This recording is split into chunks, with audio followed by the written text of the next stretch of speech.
ये ज्ञान नेत्र परमेश्वर ने खोल दिए। जब उस दृष्टि से, ज्ञान वाली दृष्टि से देखा और सदग्रंथों वाले तराजू में जब तोल के देखा,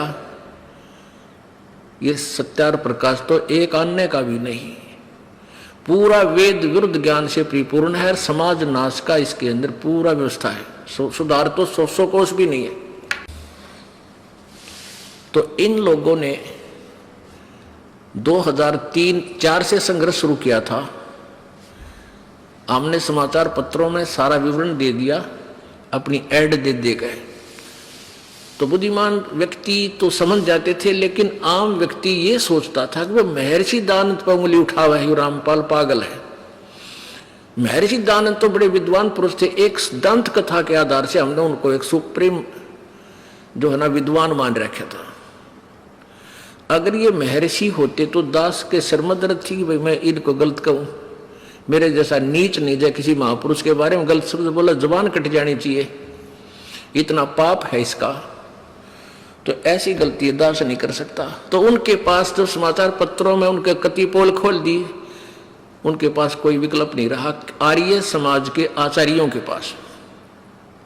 तो उन्होंने अपने अनुयायियों को भ्रमित करना शुरू कर दिया कि रामपाल गंदा है, महर्षि जी की जो है ना मिथ्या आलोचना करता है, और फिर उस आश्रम में ऐसा होता है, गंदे लोग रहते हैं, वहाँ ऐसी लड़कियां रखते हैं, फलान करते हैं। मतलब वो बकवाद गढ़ दी जो कि तो देखी जाना सुनी जा, ऐसी बकवाद समाचार पत्रों में भी छपवा दी दुष्ट आत्माओं ने। लेकिन साच को आंच नहीं होती।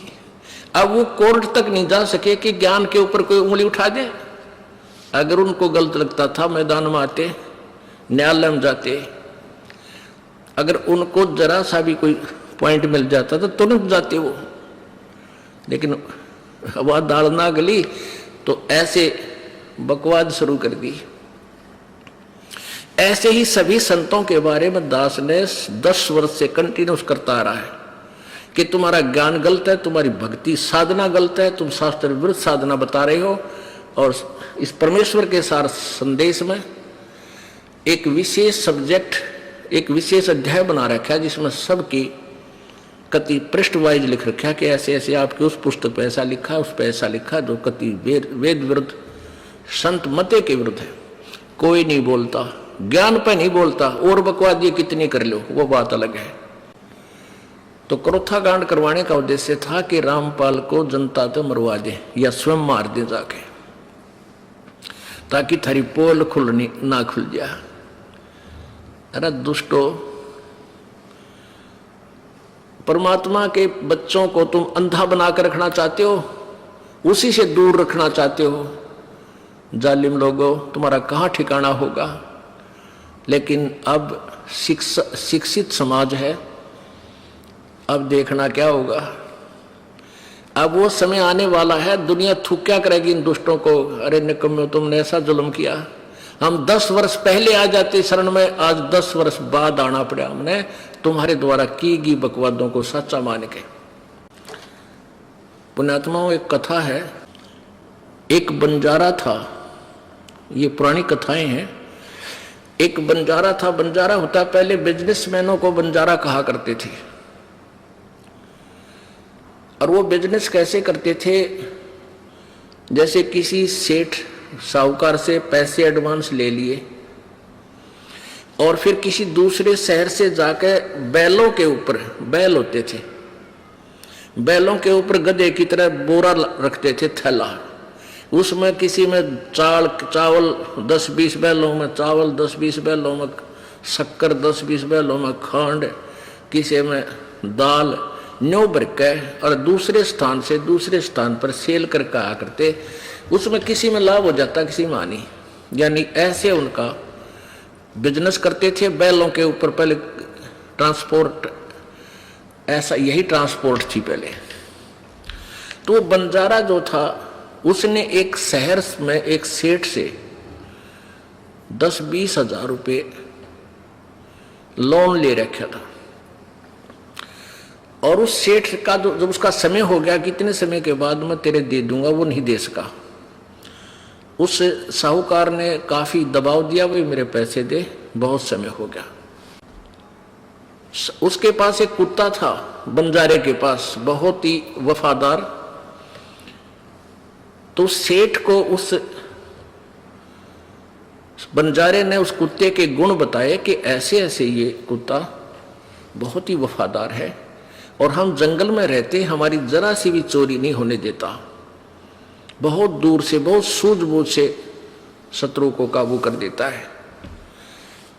तो भाई आप ऐसे करो, ये हाँ, उसने वो कुत्ता कहने लगे, वो कुछ पैसे मांगे सेठ थे।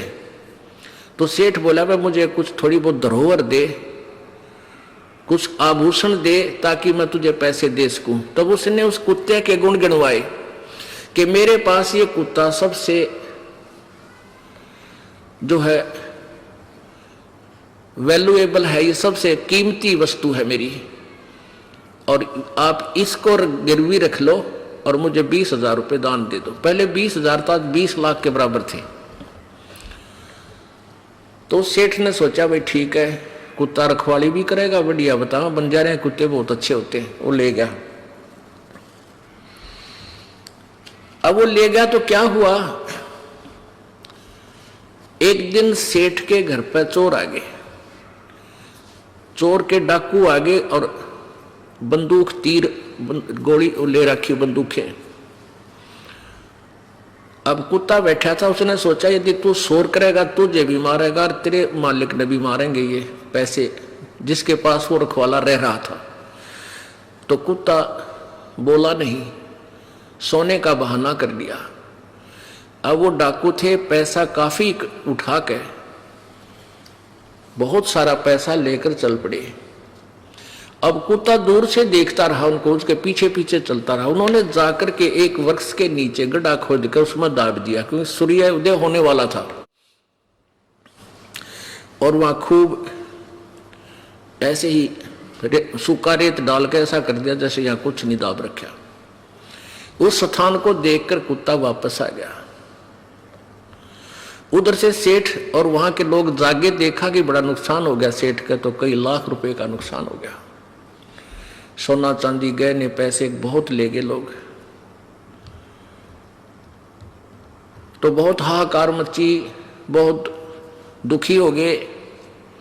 और वो कुत्ता क्या करे, सेठ के धोती पकड़े और इधर चलने की तैयारी करे। अब सेठ ने सोचा ये लाड करे है तेरे ते, उसकी ओर ध्यान नहीं दे, उधर से दुखी गना। तो एक बुद्धिमान व्यक्ति ने कहा इस कुत्ते की देखो ये क्या कहना चाहे। वो धोती पकड़कर आगे को चल पड़ा। तो वो सेठ बोले बस चलो तुम इसका पीछे पीछे। वो समझ गया तो आगे आगे चल दिया। उसने जाकर के वो स्थान वहां खोदना शुरू किया पंजों से। तो बुद्धिमान लोगों ने वो खोदा तो सारा धन पा गया। अब वो सेठ बड़ा खुशी हुआ, अब भाई कमाल कर दिया। उस बंजारे ने जैसी महिमा बताई थी इस कुत्ते की, भाई ये तो वैसा ही मिला। आज मेरे को बहुत लाभ, कई लाख रुपए का नुकसान मेरा बचा दिया। तो उसने क्या किया, एक चिट्ठी बना दी बंजारे के नाम, उस पर लिख दिया कि भी तेरे कुत्ते ने आज मेरे को कई लाख रुपए का फायदा कर दिया और मैं तेरा 20,000 रुपए का जो कर्ज भी माफ करता हूं और तेरे कुत्ते को भी वापस देता हूं। और वो लिखकर सारा उसके गले में चिट्ठी बांध दी और कुत्ते को भेज दिया। कुत्ता समझ गया। वो जब बंजारे के पास आया तो उसने दूर से देखा कि कुत्ता आ गया। और पहले व्यक्ति अपने कारोबार में जुबान के पक्के हुआ करते हैं और जुबान के पक्के होते थे तभी उनके सौदे आगे चलते रहते थे, उधार मिलता था। तो उस बंजारे ने सोचा ये कुत्ता आज मेरी बेइज्जती करा दी इसने और धोखा देकर उस सेठ को छोड़कर आ गया। और वो क्या सोचेगा कि उस बंजारे की सूझबूझ की चाल थी, इस कुत्ते को समझा के भेज रखा था तू भाग जाइए, इसने तो मेरी नाक काट दी। आओ देखा ना ताओ देखा, निकट से जब आ लिया तो उसके उठा के गोली मार दी, वो कुत्ता मार दिया। अब उस कुत्ते में उसका प्रेम बहुत था, मार भी दिया, लेकिन फिर उसके गले से निकट जाकर चिपट कर रोने लगा।